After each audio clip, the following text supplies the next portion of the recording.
I met Jesus face to face on my way to Saudi Arabia as I was trying to escape death from the attacks in Iran. On March 2nd, 2026, I was driving through the desert towards Saudi Arabia when a blinding light filled my car and everything stopped. A figure in white stood before me and asked me why I had been persecuting his people. His name was Jesus, and in that moment I realized that 40 years of my life had been a complete lie.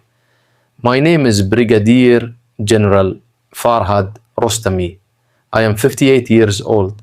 I spent 4 decades hunting down Christians, torturing prisoners, and suppressing protests for the Iranian regime.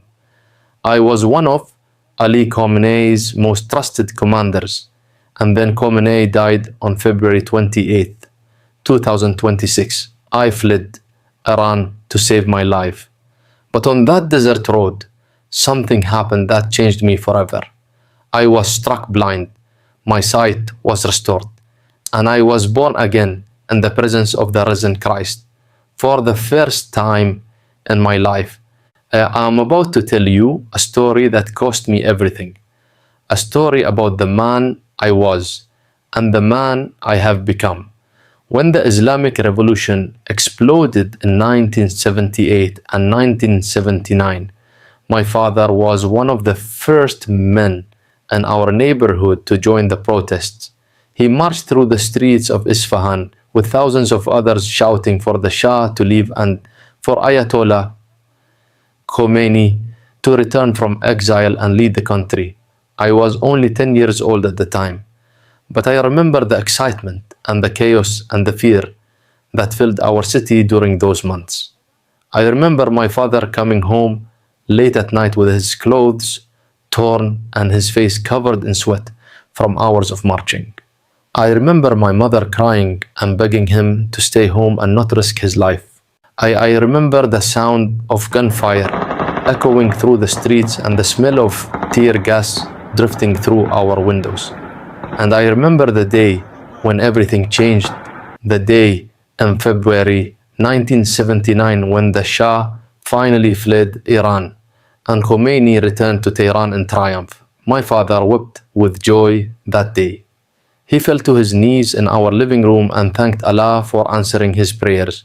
He told me that a new era had begun for Iran. He told me that the Islamic Republic would bring justice and righteousness to our country. He told me that Ayatollah Khomeini was the greatest leader the Muslim world had seen in centuries. He told me that every good Muslim had a duty to serve this new government with everything they had. His words planted something inside my young heart that day. A seed of loyalty and devotion that would grow larger and stronger with every passing year. I did not know then that this seed would eventually turn me into a monster. I did not know that the loyalty my father planted in me would lead me to do things that no human being should ever do to another human being. The years that followed the revolution were difficult for Iran. The country was in chaos as the new government tried to establish control. Different political groups fought for power. The economy collapsed. And then in September 1980, the worst thing imaginable happened. Saddam Hussein invaded Iran from across the border in Iraq. The Iran-Iraq war had begun. This war would last for 8 terrible years and kill nearly 1 million people on both sides. It would destroy cities and families and an entire generation of young Iranian men. I watched the war unfold on our television screen every night. I saw images of soldiers fighting in trenches and tanks rolling through burning deserts. I saw wounded men being carried on stretchers with their faces twisted in agony. I saw the coffins of martyrs being paraded through the streets of Isfahan draped in the Iranian flag while their mothers screamed and tore at their hair. By the time I was 18 years old in 1986, the war was still raging with no end in sight. The government was calling on every young man to join the fight and defend the Islamic Republic against the Iraqi invaders. My father sat me down one evening and told me it was time. He said that serving in the military was not just a duty to the country, but a duty to Allah Himself. Now he said that dying in defense of the Islamic Republic was the highest honor a Muslim could achieve. He said that the martyrs who fell on the battlefield would go straight to paradise without being questioned about their sins. I looked into my father's eyes and I saw pride and expectation and something else that I could not refuse. He wanted me to be a hero. He wanted me to fight for everything he believed in. And I wanted to make him proud more than I wanted anything else in the world. So I made the decision that would define the rest of my life. I walked into the local recruitment office of the Islamic Revolutionary Guard Corps and signed my name on the paper. I was 18 years old and I had just given my life to the IRGC. I had no idea what that decision would cost me and everyone around me. The first time I held a rifle in my hands, I felt like a man. I was 19 years old and I had just completed my basic training at a military camp outside of Isfahan. The rifle was heavier than I expected and colder than I thought it would be. My drill sergeant told me that this rifle was now part of my body. He said I should love it more than I loved my own mother because it would keep me alive when nothing else could. He taught me how to clean it and load it and fire it at targets until I could hit a bull's eye from 100 meters away without even thinking about it. He taught me how to march in formation with hundreds of other young men who are just like me. He taught me how to obey orders without question.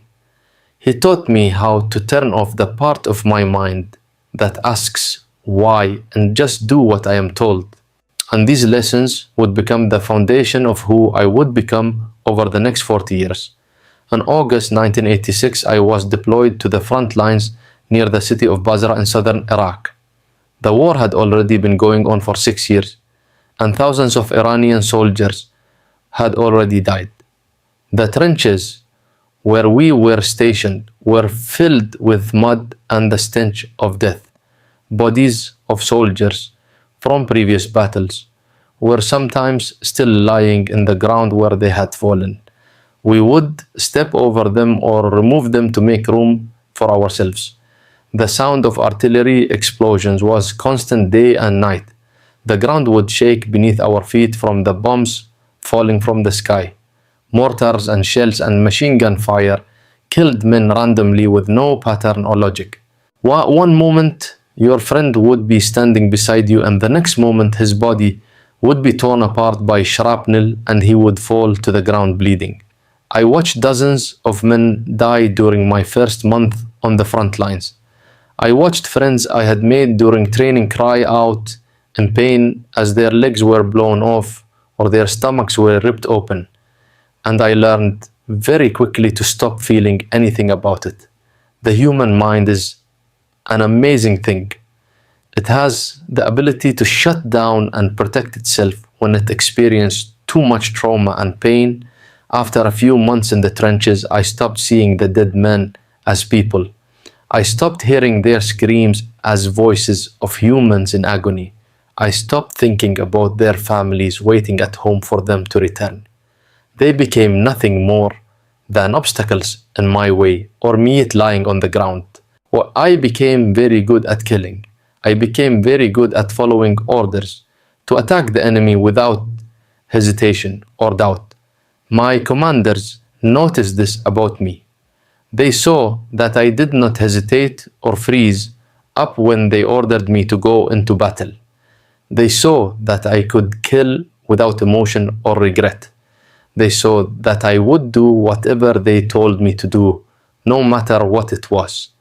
And they began to give me more and more responsibility.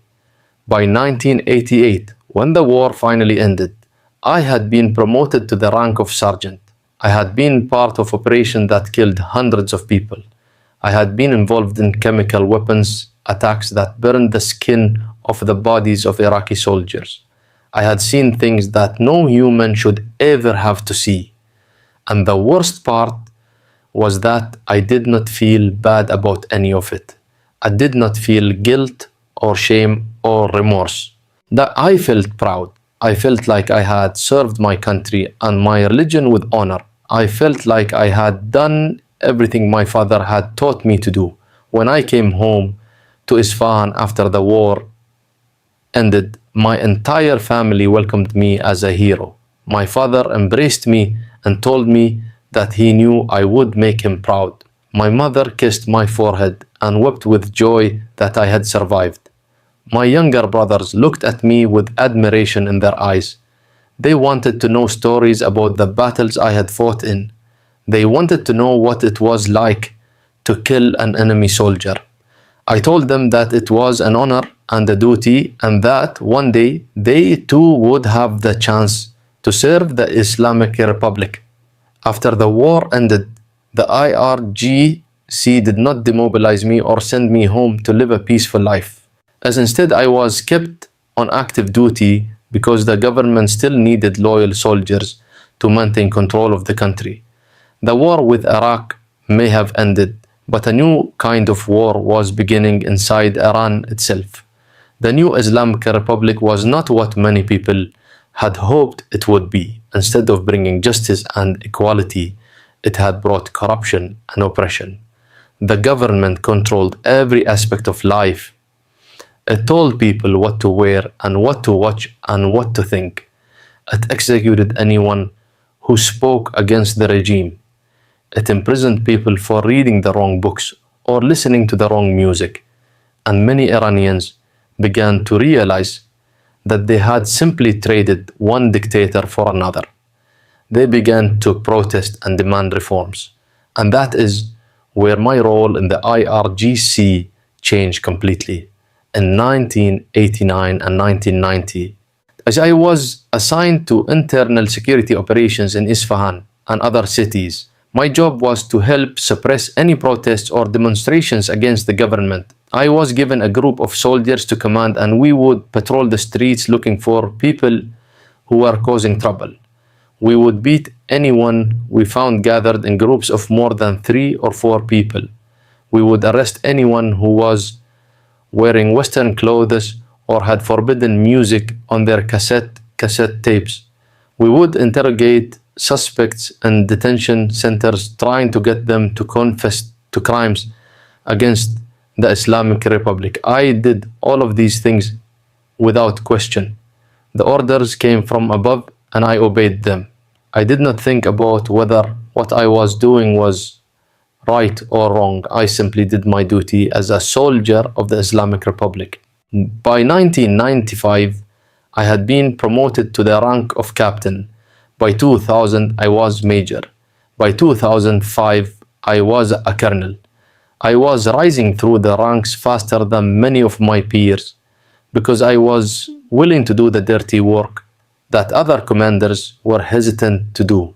In 2009, when the Green Movement erupted after the presidential election that everyone knew was rigged, I was one of the commanders given the task of crushing the protests. Hundreds of thousands of Iranians filled the streets of Tehran and other cities demanding that their votes will be counted.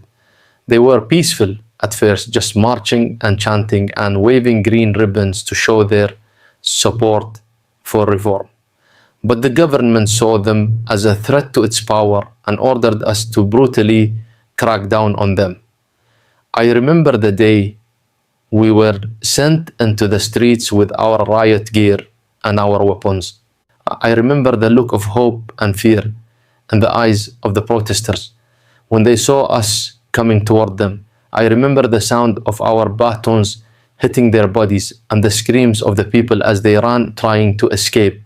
I remember the young woman named Nida Aga Sultan who was shot in the chest and bled to death on the pavement. Her image became famous around the world as the symbol of the brutality of the Iranian regime. And I was part of the machine that had killed her. I tell you this not to justify what I did, but to help you understand how a man can become a monster step by step without even realizing it is happening. I did not wake up one morning and decide to become a cruel and violent person. It happened gradually through 1,000 small decisions and compromises. Each time I obeyed an order to hurt someone, it became easier the next time. Each time I convinced myself that what I was doing was for a good reason, my conscience grew quieter and quieter.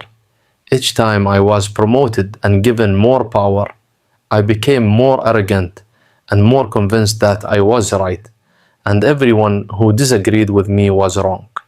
By 2015, I was a brigadier general, and I had been involved in suppressing dozens of major protests. I had overseen the interrogation and torture of hundreds of people. I had helped maintain the grip of fear that kept the Iranian people from rising up against the government. And I had become a man who could look onto the eyes of a tortured prisoner and feel nothing but contempt. In 2015, I was brought into the inner circle of Supreme Leader Ali Khamenei. One of his advisors had noticed my loyalty and my willingness to do whatever was asked of me without hesitation. I was offered a position as one of Khamenei's personal security advisors and as a liaison between the Supreme Leader and the IRGC commanders in the field. This was the greatest honor that could be given to someone like me. It meant that I would have direct access to the most powerful man in Iran. It meant that I would know state secrets that almost no one else knew. It meant that I would have even more power and influence than I had before. I accepted the position immediately and moved to Tehran to begin my new duties. I became one of the men closest to Khamenei. I traveled with him wherever he went. I sat in meetings where the highest levels of government policy were decided. I helped coordinate military operations and intelligence activities. I became one of the most feared men in all of Iran because everyone knew that I had Khamenei's trust and support. During the years from 2015 to 2026, I was involved in some of the darkest operations that the Iranian government undertook. I helped coordinate the suppression of the 2019 protests when the government raised gasoline prices and millions of Iranians took to the streets in anger. The government killed hundreds of protesters during those demonstrations, and I was part of the chain of command that ordered the crackdowns. I was involved in hunting down and arresting members of underground churches that were spreading throughout Iran. I participated in interrogations where innocent people were tortured until they confessed to crimes they had not committed. And I oversaw detention centers where political prisoners were held in inhumane conditions. I became a master at crushing dissent and eliminating anyone who posed a threat to the regime. And with each atrocity I committed, I felt myself becoming darker and harder and more lost inside. By 2022, when the Mahsa Amini protests erupted after a young woman was killed for not wearing her hijab properly, I was one of the senior commanders orchestrating the government response. I remember watching the video of Mahsa being beaten by the morality police and then dying in the hospital. I remember the anger and the grief that spread through Iran as her story became known. I remember millions of people protesting in the streets and refusing to be silenced by fear. And I remember being ordered to do everything in my power to crush these protests and restore order. I did what I was told. I ordered mass arrests and brutal beatings. I authorized the use of live ammunition against unarmed civilians. I created an atmosphere of terror that would make people think twice before speaking out against the government. And somewhere deep inside me, beneath layers of hardness and cruelty, something small and weak was crying out in pain. Something that remembered the boy I used to be before the IRGC had transformed me into a monster. But I pushed that voice down. I ignored it. I did not want to hear it, because if I listened to it, I would have to face the truth about what I had become. By late 2025, Something was happening in the world that even the highest levels of the Iranian government could not ignore. The intelligence reports coming across my desk were alarming, and they kept getting worse with each passing week. The United States and Israel were moving military assets into the Persian Gulf region at an unprecedented pace.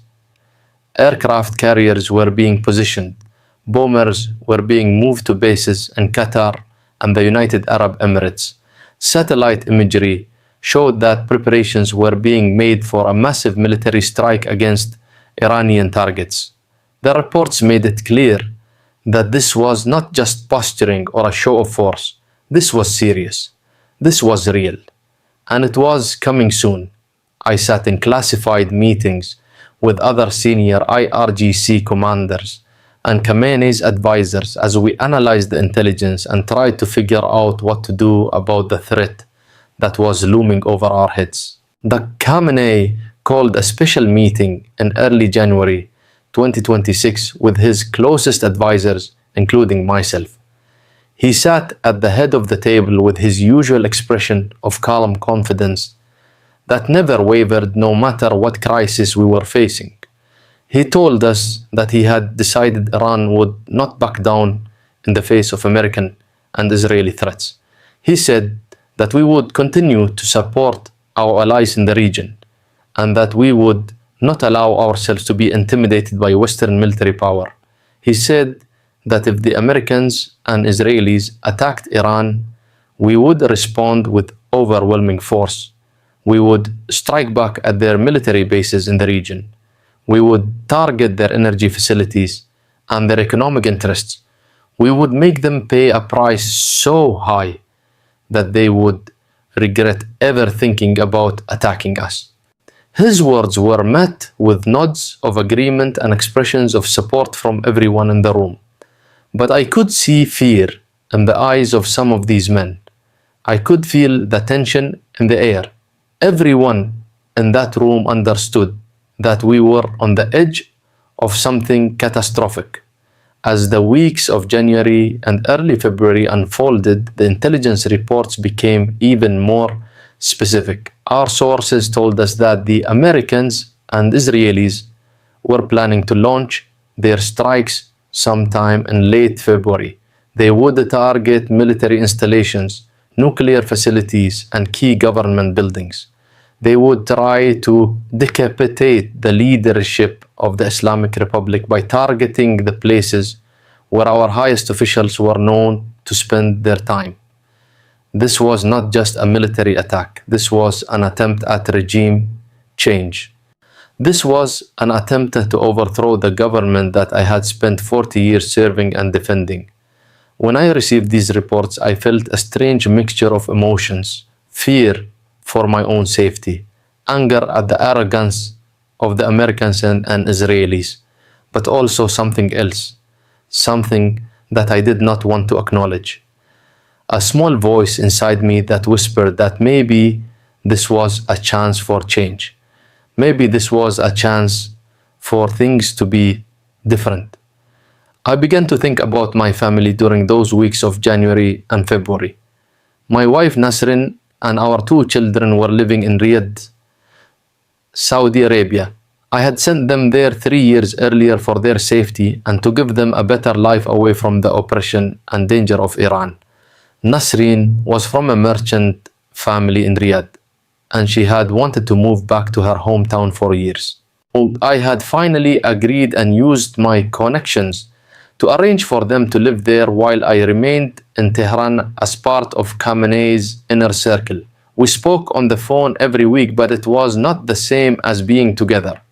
My daughter Amir was 17 years old and my son Hassan was 15. They were growing up without their father being there to guide them. I had missed so much of their lives because of my work, and now, with the threat of American and Israeli attacks becoming more and more real, I began to wonder if I would ever see them again. In the second week of February, I made a decision that would change the course of my entire life. I began secretly making plans to escape Iran and flee to Saudi Arabia, to rejoin my family. I told no one about these plans, not my colleagues in the IRGC, not Khamenei, not even my closest friends. I knew that if anyone found out what I was planning, I would be arrested for treason and executed. But I also knew that something terrible was coming, and I did not want to be in Iran when it happened. I used my access to classified information to make arrangements. I obtained travel documents through a contact and the intelligence services who owed me favors. I gathered money and valuables that I could take with me. I made notes of the best routes out of Iran and into Iraq and Kuwait. I planned every detail carefully because I understood that any mistake would cost me my life. By February 27th, everything was ready. I had packed a small bag with the essentials. My travel documents were prepared. I had arranged for a car to be waiting for me at a safe location outside of Tehran. I was planning to leave on March 1st, giving myself a few days to put my affairs in order and to make it look like everything was normal. I would tell my colleagues that I was going on a routine inspection of military facilities in the provinces. I would make it look like I was still loyal and committed to the regime. And then I would simply not come back. I would drive across the border into Iraq and then into Kuwait and finally into Saudi Arabia, where my family was waiting for me. I had thought through the plan 100 times and I believed it would work. I believed I could escape the trap that was closing around the Iranian leadership. But on February 28th, everything changed in an instant. I was scheduled to be in Khamenei's private compound that morning for a security briefing. I had attended dozens of these briefings over the years. They were routine and mundane. We would discuss the security arrangements around Khamenei's various residences. We would review intelligence reports about threats to the supreme leader. We would make sure that all the protocols were in place to protect him from assassination attempts. I was on my way to the compound at 8 o'clock in the morning when my phone rang. It was Colonel Dawood Mohammadi, one of my closest friends in the IRGC. Dawood was panicked and his voice was shaking as he spoke. He told me not to go to the compound. He told me that something terrible had happened. He told me to get out of Tehran immediately and not to look back. I pulled my car to the side of the road and demanded to know what Dawood was talking about. He told me in a rush of words that American and Israeli warplanes had just launched a massive strike against Iran. The attack had come earlier than intelligence had predicted. The bombers had targeted military installations across the country, and they had also targeted key government buildings in Tehran. Khamenei's compound had been hit directly. Multiple buildings had been destroyed. Dozens of people had been killed. Khamenei's fate was unknown. The government was in chaos. The military was confused about what to do. No one was giving clear orders. Everything was falling apart. Dawood told me that this was my chance. This was my opportunity to disappear before the government collapsed completely and I became trapped in the middle of whatever was coming next. He told me to go to the safe house we had talked about in the past. He told me to get out of Iran tonight. He told me that I might never get another chance. I felt my hands shaking as I gripped the steering wheel. I could already hear the sound of sirens in the distance. I could already see smoke rising over the city from where the bombs had hit. I turned my car around and drove away from the compound. I drove toward my apartment to pick up the bag I had already packed and prepared. My mind was racing with 1,000 different thoughts. Was Khamenei dead? Would the government survive this attack? Would the military launch a counterattack? Would the Americans and Israelis come back for another round of strikes? Was I making a terrible mistake by running away? Should I stay and try to help defend the country?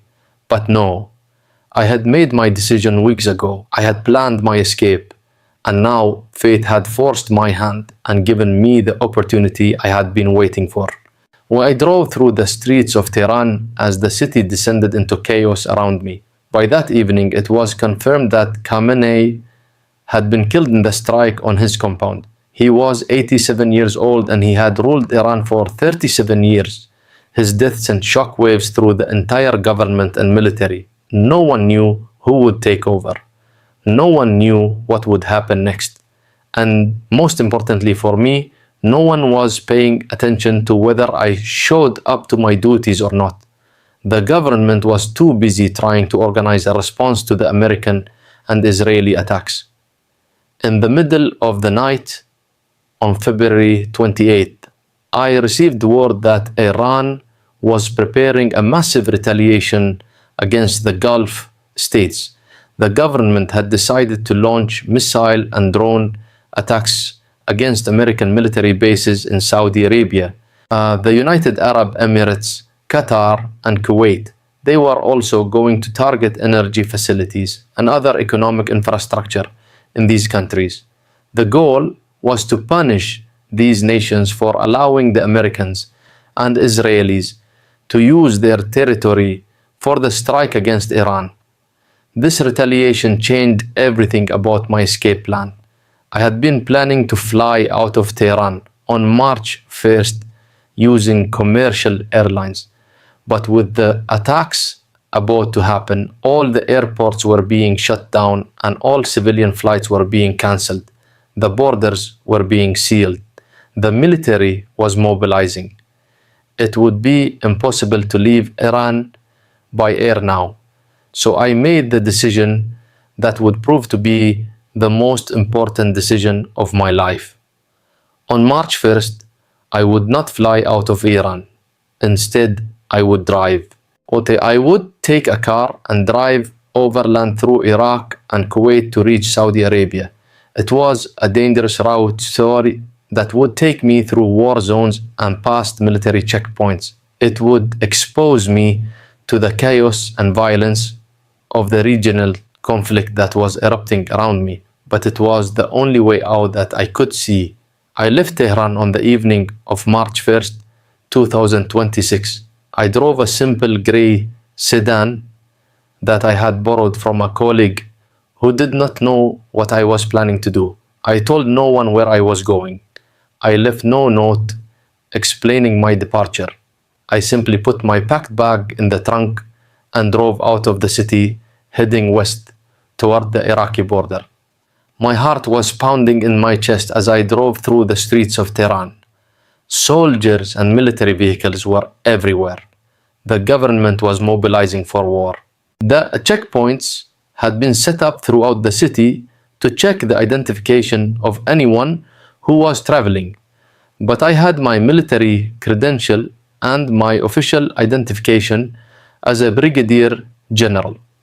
The young soldiers who stopped me at the checkpoints saluted me and waved me through without asking questions. They did not know that the man they were saluting was a deserter who had just abandoned his post in the middle of a national crisis. The drive from Tehran to the Iraqi border took about 12 hours. I traveled through the night on highways that were nearly empty of civilian traffic. Most normal people were sheltering in their homes, waiting to see what would happen next.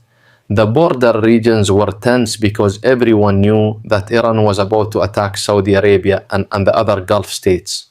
The military convoys passed me on the road heading toward the western part of the country, where they would launch their missiles and drones. I kept my speed steady and my attention focused on the road ahead. I knew that if I was stopped by a military patrol, my story about being on an inspection mission would not hold up to serious questioning. They would check with headquarters and discover that I had not reported in. They would realize that I was running, and they would arrest me or shoot me on the spot for treason. When I finally crossed the border into Iraq in the early morning hours of March 2nd, I felt a moment of relief wash over me. I was out of Iran. I was no longer in the country of my birth. I was one step closer to freedom and to my family waiting in Saudi Arabia. But the relief was short-lived because crossing into Iraq in the middle of a regional conflict was trading one danger for another. The roads in Iraq were chaotic and unpredictable. There were military checkpoints controlled by various armed groups. There were areas where the government did not have control and where lawlessness reigned. There were checkpoints manned by Kurdish militias and Shia militias and groups affiliated with the Americans. I did not know which groups controlled which areas. I did not know which checkpoints would let me through and which would try to arrest me or rob me or worse. I drove south through the Iraqi desert, heading toward the Kuwaiti border. The landscape was barren and empty, with nothing but sand and rock stretching in every direction. The temperature was cold at night, but I knew it would become scorching hot during the day. The roads were rough and full of potholes. My small sedan bounced and rattled as I drove. I had a map and a general sense of direction, but I was not entirely sure of the safest route. I had studied maps in my apartment in Tehran and memorized the general geography of the region. But being there in person was completely different. The roads did not always go where the maps said they should go. Some routes were blocked by military positions. Other roads simply disappeared into the desert with no clear destination. I had to make decisions about which way to go at crossroads where there were no signs to guide me. I did not stop to rest even though I was exhausted. I knew that if I stopped for too long in one place, I might draw attention from local people or military patrols who would wonder why a stranger was sitting alone in a car in the middle of the desert. I drank coffee from a thermos that I had filled before leaving Tehran. I ate some bread and cheese that I had packed. I took small pills to keep myself awake and alert. The hours passed slowly as I drove through the night. The road ahead of me was illuminated only by my headlights cutting through the darkness. The sky above me was filled with stars that seemed to mock me with their beauty while I was running for my life. I thought about my wife Nasreen and my children Amir and Hassan waiting for me in Riyadh. I thought about how they would feel when I finally arrived and told them everything that had happened. Everything. I thought about the life I was leaving behind and the life that was a reality that was waiting for me ahead. As the sun began to rise on March 2nd, I could see the landscape starting to change. The desert was becoming more populated with small villages and towns. I was getting close to the Kuwaiti border. I knew that I would need to find a way to cross into Kuwait without being detected by border patrols. The official border crossings would have records of everyone who crossed. They would check my identification and discover that I was an Iranian military officer traveling without proper authorization. They would arrest me immediately. So I had to find another way. As I drove through a small town, I saw a man standing by the side of the road. He looked like he was trying to hitch a ride. I pulled over and asked him where he was from. He told me he was a smuggler who helped people cross the border illegally into Kuwait and Saudi Arabia. I made a decision in that moment that could have gotten me killed. I told the smuggler who I was and what I was trying to do. I told him that I was an Iranian brigadier general who had deserted and needed to get to Saudi Arabia. I showed him money and offered to pay him to help me cross the border safely. He looked at me with suspicion and fear. He could see that I was desperate. He could see that I was willing to pay large amounts of money. But he could also see that I was dangerous. A brigadier general and the IRGC who had deserted would be hunted by Iranian intelligence and by the military. Helping me could get him killed or imprisoned. But he also saw an opportunity to make more money than he could make in a year of ordinary smuggling work. So he agreed. He told me to follow him to a camp where he worked with other smugglers. He said they would arrange for me to be transported across the border at night when the patrols were less active. The smugglers' camp was located in a remote area of the desert, about 50 kilometers from the Kuwaiti border. It was a small collection of tents and crude shelters where men lived who made their living helping people cross borders illegally. Some of them were human traffickers who moved refugees and migrants. Some of them were drug smugglers. Some of them were arms dealers. It was a dangerous place full of dangerous men, but it was also the place where I could get the help I needed. The smuggler introduced me to the leader of the camp, a man named Rashid, who was in his 50s and had a scarred face that suggested a life full of violence. Rashid looked at me carefully and asked me why he should trust an Iranian military officer. I told him that I had money and that I was willing to pay whatever price he asked. I told him that I was running from the Iranian government and that I had no choice but to keep moving. Rashid agreed to help me cross the border that night for a price that was outrageous, but which I paid without complaint. I spent the day hidden in one of the tents while the smugglers made preparations. They obtained documents that would help me pass through the Kuwaiti border. They arranged for a truck that would carry me hidden in a compartment in the back. They coordinated with other smugglers on the Kuwaiti side of the border to make sure I would be received safely on the other side. As the sun was setting on the evening of March 2nd, I was loaded into the back of a truck along with several other people who were trying to escape from the chaos in Iraq and Iran. None of us spoke to each other. We were all lost in our own fears and desperate hopes. The truck began to move toward the border in the darkness.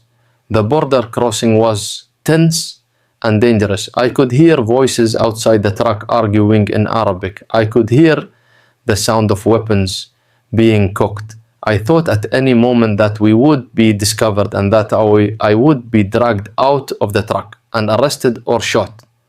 But the smugglers had paid off the border guards on both the Iraqi and Kuwaiti sides. The soldiers waved the truck through without conducting a thorough search. After what felt like an eternity, but was probably only a few minutes, the truck began to move again, and I knew that we had crossed into Kuwait. I was one step closer to Saudi Arabia. I was one step closer to my family. I was one step closer to freedom. But I did not know what was waiting for me on the road ahead. I did not know that my entire life was about to be turned upside down. By the afternoon of March 2nd, I was on a road heading south from Kuwait City toward the Saudi Arabian border. The truck had dropped me off at a small town where I found a taxi driver who was willing to take me toward Saudi Arabia for money. The driver did not ask me any questions about who I was or why I was traveling. He simply took my money and drove me south through the desert. The landscape was the same as what I had seen in Iraq, but somehow it felt different now. I was in a new country. I was closer to my family. I was making progress toward escape. But as I watched the desert thus passing by outside the window of the taxi, I felt a strange uneasiness growing inside me. It was as if something was waiting for me on this road, something that I could not see or name, but which I could feel approaching.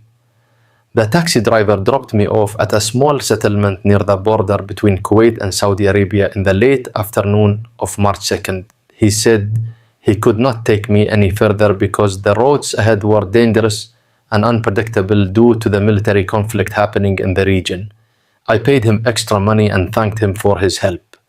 Then I was alone again, with nothing but my bag and my desperation to reach Saudi Arabia. I could see military vehicles in the distance and smoke rising from somewhere beyond the horizon. The Iranian attacks on Saudi Arabia had already begun. Missiles and drones were raining down on the oil facilities and military bases throughout the country. The entire region was erupting into chaos and violence, but I had no choice but to continue moving forward. I could not turn back. I could only go ahead into the uncertainty that was waiting for me. I decided that I would try to walk across the border on foot rather than waiting for another vehicle that might never come. The border between Kuwait and Saudi Arabia is not heavily militarized in all places. There are vast stretches of desert where the border is unmarked and unguarded. I had studied maps and I believed that if I walked south and slightly east, I would eventually cross into Saudi Arabia without having to pass through an official border checkpoint. I began walking in the late afternoon as the sun was starting to move lower in the sky. The desert was vast and empty and silent, except for the sound of my own footsteps on the sand. I walked for hours without seeing another human being. The temperature was dropping as the sun descended toward the horizon. My legs were aching and my feet were starting to blister inside my shoes.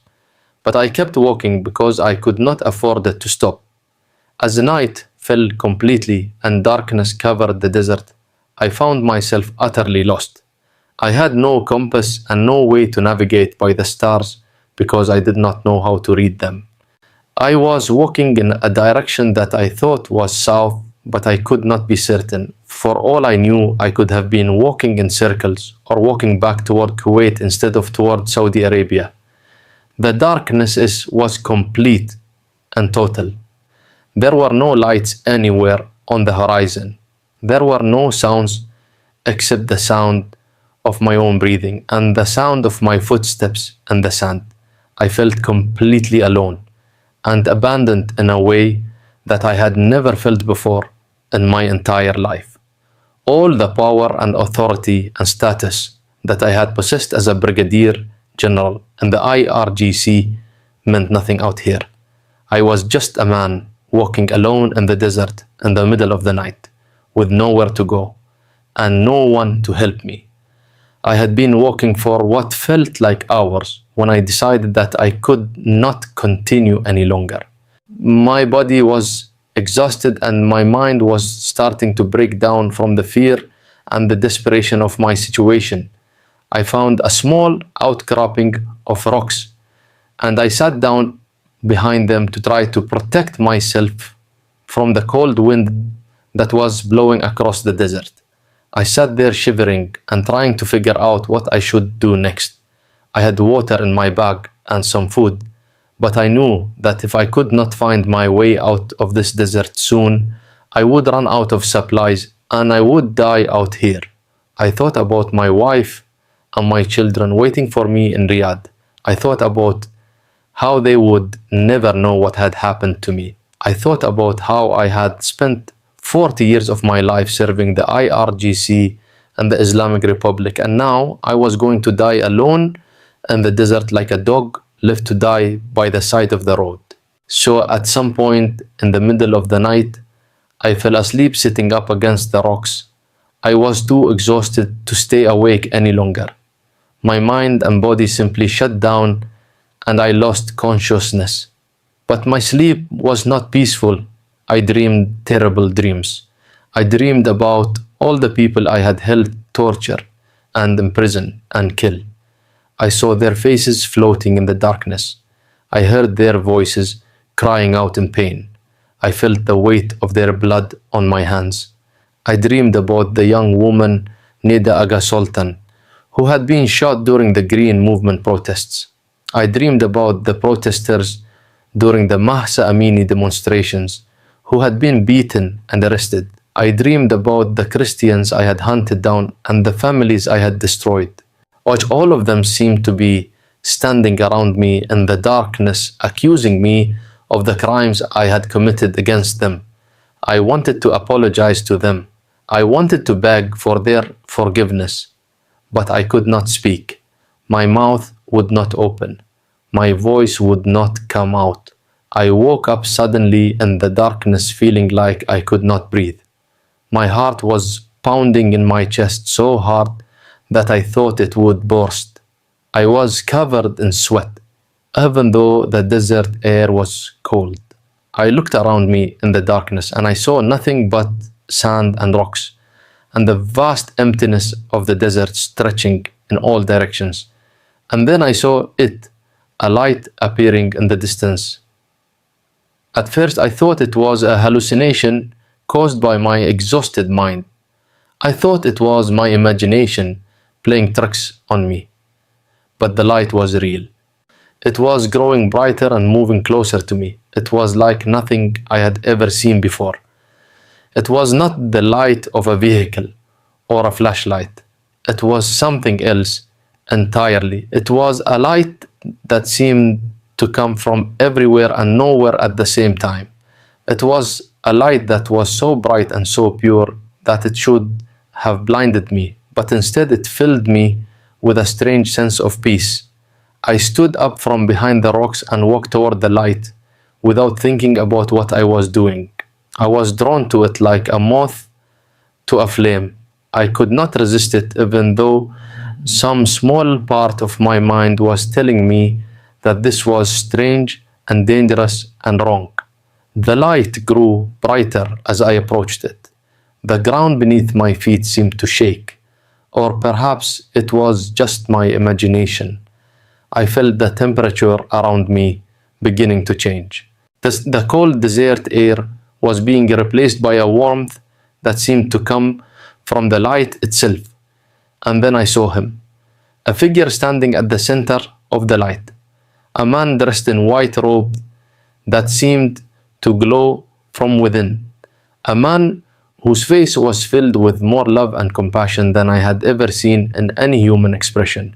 And I knew immediately who he was. This was Jesus, the same Jesus that I had dismissed my entire life as a false god worshipped by infidels and enemies of Islam, the same Jesus that I had persecuted through the Christians I had hunted down, the same Jesus who had suddenly appeared before me in the middle of the desert.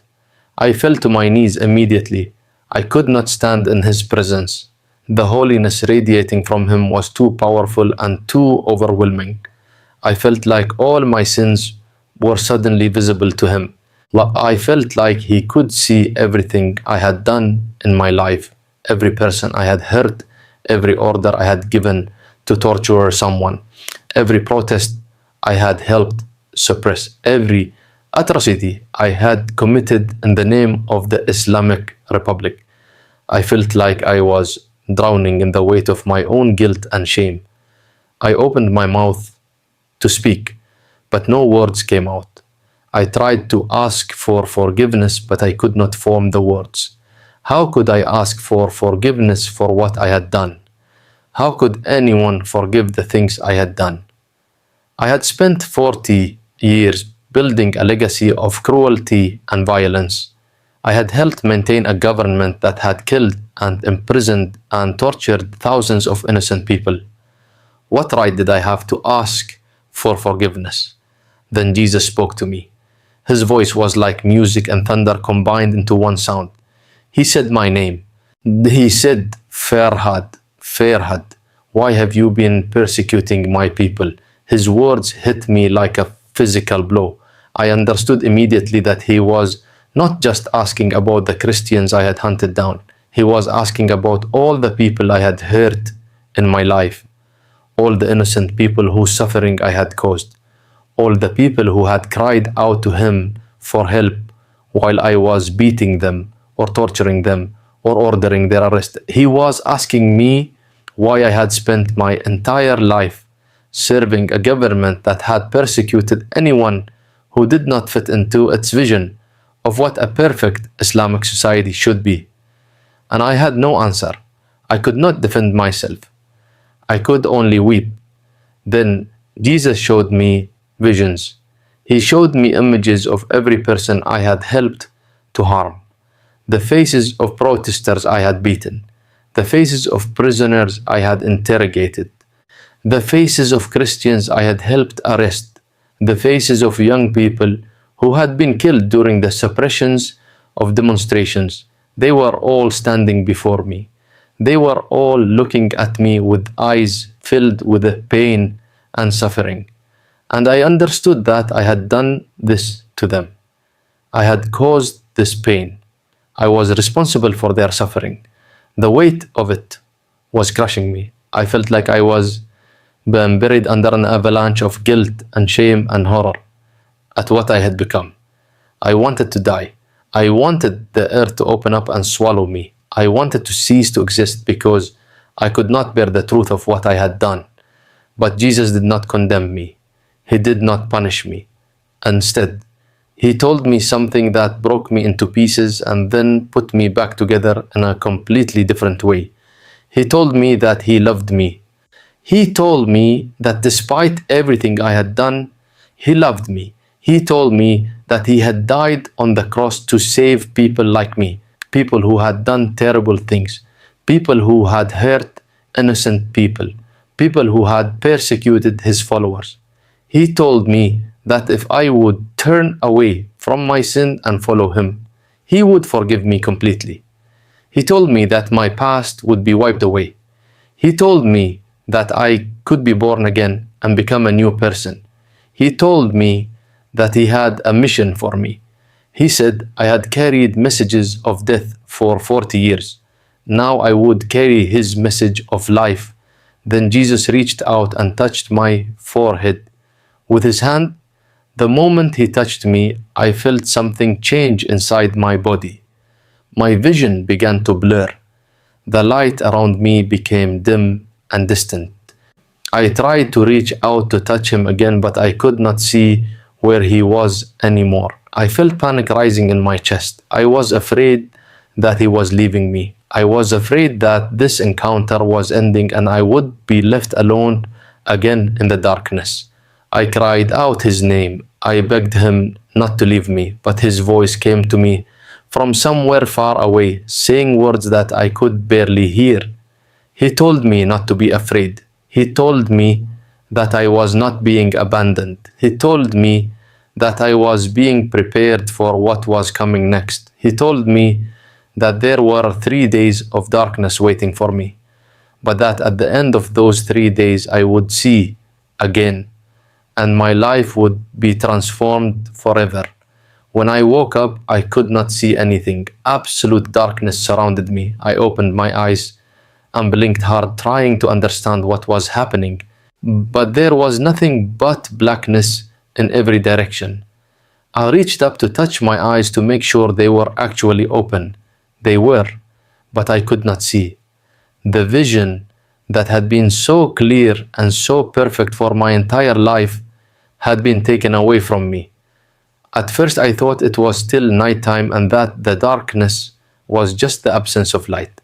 But as I lay there listening carefully, I could hear voices around me. I could hear the sound of movement and activity. I could hear the sound of people breathing and talking. And I understood that something had happened. I was no longer alone in the desert.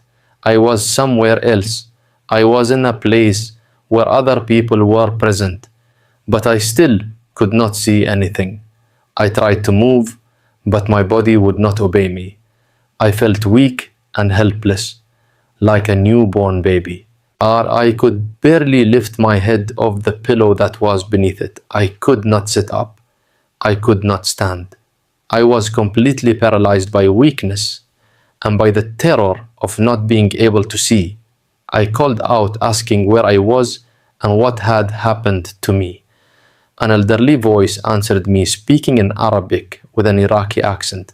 The voice belonged to a man who told me that my name was Ibrahim al-Yusufi and that I was in his home in a small village near the Kuwait-Saudi Arabia border.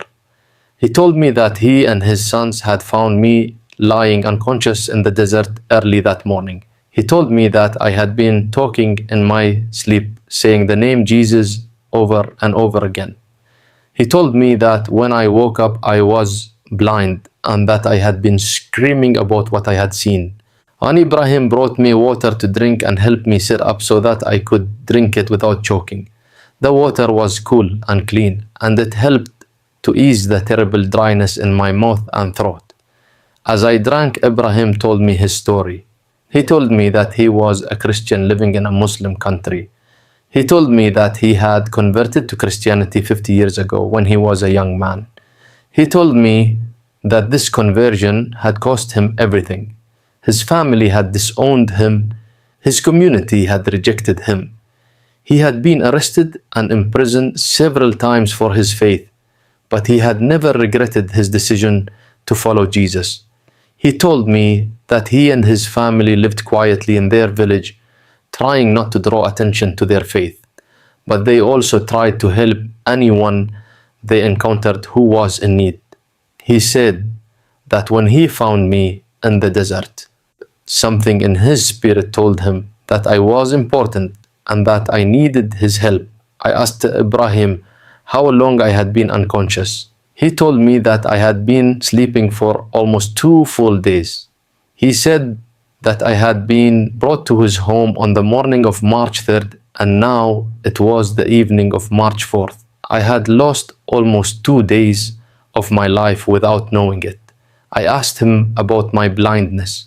I asked him if the doctors said whether I would ever see again. Ibrahim told me that there were no doctors in his village. He said that he and his wife had cared for me as best they could. They had cleaned my wounds and given me water and let me rest. But they had not taken me to a hospital because they were afraid of what questions would be asked. A stranger appearing out of the desert, blind and traumatized and speaking in Persian, would attract attention that they did not want. They had decided to wait and see what would happen. That night I lay awake in the darkness listening to the sounds of the house around me. I could hear Ibrahim and his family moving about. I could hear them praying in a language that I did not understand. I could hear them singing songs that I did not know. And I began to understand that I was in a Christian home. These people were followers of Jesus. These people were the kind of people that I had spent years hunting down and persecuting. These people were my enemies, according to everything I had been taught. And yet, they had found me in the desert and brought me into their home and cared for me. They had given me food and water and shelter. They had treated me with kindness even though they had no reason to do so. And I began to understand that everything I had believed about Christians was wrong. Everything I had been taught about them was a lie. On the second day of my blindness, Ibrahim came and sat beside my bed. He asked me what I had seen before I went blind. I told him that I had seen Jesus. I told him about the light and the figure in white robes. I told him about the visions of all the people I had heard. I told him about the message that Jesus had given me. Ibrahim listened to everything I said without interrupting. When I finished speaking, he took my hand and he told me something that would change my life forever. He told me that Jesus was real. He told me that Jesus was the Son of God who had died for the sins of the world. He told me that Jesus loved me more than I could possibly imagine. He told me that everything Jesus had shown me and told me was absolutely true. And then he asked me if I wanted to give my life to Jesus. I hesitated.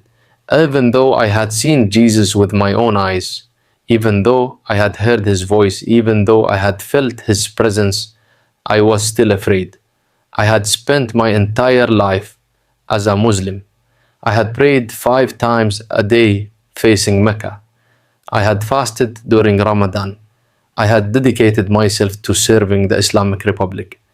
And now I was being asked to turn my back on all of that and follow a different God. It felt like betrayal. It felt like I was abandoning everything my father had taught me. It felt like I was rejecting the faith of my ancestors. But then I thought about what Jesus had shown me. I thought about the faces of the people I had hurt. I thought about the love I had felt in His presence. And I understood that I had a choice to make. I could either continue serving the God of the Islamic Republic, the God of fear and violence and cruelty, or I could follow Jesus, the God of love and forgiveness and redemption. I told Abraham that I wanted to give my life to Jesus. I told him that I wanted to be forgiven for everything I had done. I told him that I wanted to be born again and become a new person. And Ibrahim did something that reminded me of the stories I had read in the Bible about a man named Ananias who prayed for a man named Saul to receive his sight. Ibrahim placed his hands on my head and he prayed. He prayed in Arabic, asking Jesus to forgive me for all my sins. He prayed asking Jesus to heal my blindness and restore my sight. He prayed asking Jesus to transform me into a new person. He prayed asking Jesus to use my life for His purposes. And as he prayed, I felt something changing inside me. I felt the weight of my guilt and shame being lifted away. I felt the presence of Jesus surrounding me with His love and His peace. Then something miraculous happened. My vision began to return. At first it was just shadows and light. I could see the outline of Abraham's figure sitting beside my bed, but I could not see his face clearly. But slowly and gradually the world came into focus. I could see the room around me. I could see the walls and the furniture and the window where light was coming through. I could see Abraham's face and the tears that were running down his cheeks as he continued to pray. I could see my own hands lying on top of the blanket that was covering me, and I began to weep. I wept because I could see again. I wept because I had been forgiven. I wept because I had been transformed. The old Farhad was dead. A new Farhad had been born in his place. Over the next few days, while I recovered my strength, Ibrahim and I spent long hours talking about Jesus and about the Bible. He gave me a copy of the New Testament in Arabic, and I began to read it with hunger and desperation. Every word I read confirmed what Jesus had shown me. Every story I read about Jesus healing the sick and forgiving sinners and loving His enemies spoke to my soul. I read about a man named Saul who had persecuted Christians just like I had. I read about how Saul had met Jesus on the road to Damascus and had been completely transformed. I read about how Saul had become Paul and had spent the rest of his life preaching the gospel of Jesus. And I understood that my story was just like Paul's story. I had been a persecutor of Christians. I had met Jesus on a road in the desert. And now I had been given a new mission. I had been given the opportunity to spend the rest of my life telling people about the love of Jesus. By March 10th, I had recovered enough strength to travel. Ibrahim helped me arrange transportation to Riyadh. He introduced me to a man who was traveling south into Saudi Arabia and who was willing to let me ride with him in his truck. Before I left, Ibrahim embraced me and told me that he was proud of me. He told me that my life would never be the same. He told me that I would face many challenges ahead because I was turning my back on everything I had known. But he told me that Jesus would be with me through all of it. He told me that I would not be alone. And then he did something that I will never forget. He gave me a gift. It was a Bible, not a copy of just the New Testament like the one he had given me before, but a complete Bible with both the Old Testament and the New Testament bound together. I arrived in Riyadh on March 12th, 2026. My wife and children were shocked to see me. They had been expecting me to arrive weeks ago by airplane. Instead, I showed up at their door, having come overland through a war zone, having been blind and healed, having been transformed from a servant of the Islamic Republic into a follower of Jesus. I sat down with them and told them everything that had happened. I told them about Khamenei's death. I told them about my escape from Tehran. As I told them about getting lost in the desert, I told them about meeting Jesus. I told them about being blinded and healed. My wife Nasreen wept as I told my story. My children looked at me with confusion and fear because they did not understand what was happening to their father. But I told them that I had been given a new life and a new purpose. I told them that I was no longer the man they had known. I told them that I had been reborn in the love of Jesus Christ. Now I am recording this testimony on March 15th, 2026, just 15 days after the death of Ali Khamenei and my escape from Iran.